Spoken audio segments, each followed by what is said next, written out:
පේනවාද පිටිපස්සෙන් ඉන්න බාණ්ඩේ කොහමද කියලා?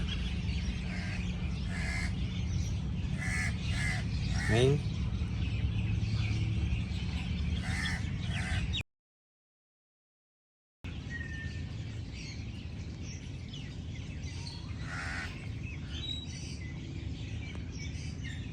මෙන්න බඩු. ඒ දෙන්න පොඩි වලියක්. මෙයා මම දැන් එනකොට මෙයාගේ පස්සේ එලවගෙන යනවා. මෙන්න අනිත් එක්කන.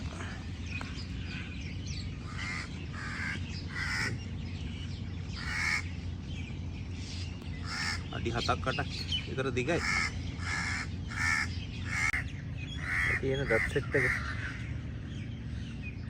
ඊයතක් වගේ නේ.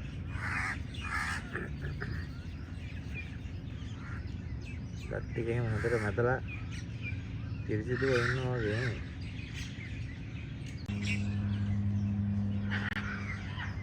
මෙයා නම් අරයට වැඩිය ටිකක් ලොකුයි. අඩි කොහොමද 10ක් විතර තියෙනවා.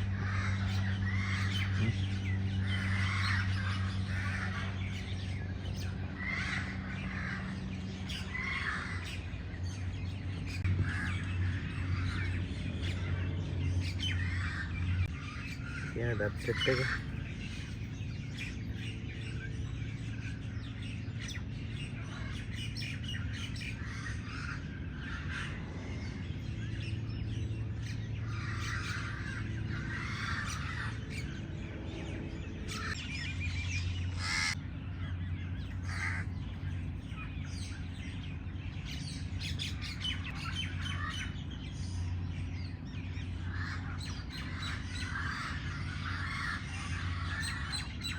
ඉතින් මේ දැන් මේ දුබයි වලට සීතල කාලෙනේ.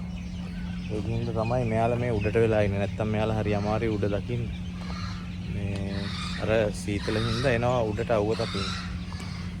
ඒ අවුව තපින්න ආපු වෙලාවක පොඩි වලියක් ගිහිල්ලා තමයි මේ දෙන්නව මට අල්ලගන්න හම්බුනේ.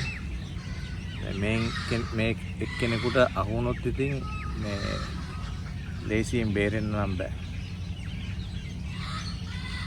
ඒ කියන්නේ ඒ තරමට මේගොල්ලෝ මේ ශක්තිමත්. මේ අපිට දැක්කත් පේනවා, ඔයාලට පේනවා ඇති මේ. මං වගේ එකමාරක් විතර ඇති මෙයා. සහ මෙයාගේ එක කටකට කියන්නේ මේ මගේ බඩ මැදින් උනත් අල්ලන්න පුළුවන් මේ කට මෙහෙම තිබ්බට ඇරියම එන විශාලයි. ඉතින් මේ මෙයාලත් එක්ක මේ කියන්නේ වතුරේදී හරි ගොඩ බීමදී හරි අල්ලගත්තොත් ඉතින් අපිට බේරෙන්න නම් බෑ ලේසියකට. මක් හරි පෙර වාසනාවක් තියෙන්න ඕන බේරෙන්න. අනිත් එක බේරුණා කියමුකෝ අර දත්වලට ඒ කටට අහු වෙලා කකුලක් අතක් එහෙම හරි අහු වුණොත් ඒ සිද්ධ වෙන ඩැමේජ් එක හිතා ගන්න පුළුවන් නේ.